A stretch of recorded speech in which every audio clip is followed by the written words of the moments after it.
ஜனநாயகனின் தீவிர ரசிகரான சமூக ஆர்வலர் அன்னை வி.ஜி. சரவணன் அவர்கள் கடந்த 5 ஆண்டுகளுக்கும் மேலாக ஸ்ரீவைகுண்ட தொகுதி மற்றும் அதன் சுற்று வட்டார பகுதிகளில் உள்ள ஆதரவற்ற ஏழை எளியவர்களுக்கு இல்லம் தேடி மதிய உணவு மற்றும் இரவு உணவு திட்டத்தை ஏற்படுத்தி உணவு வழங்கி வருகிறார்.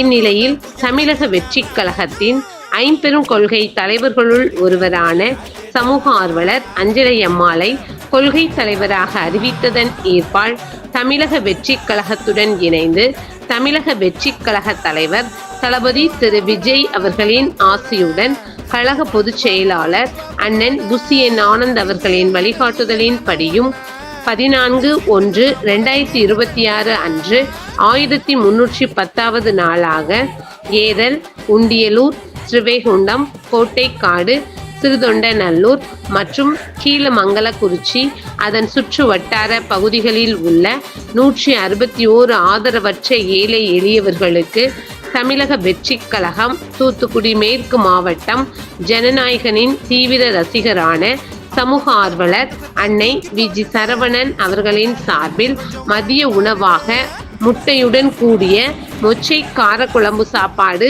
வழங்கப்பட்டது.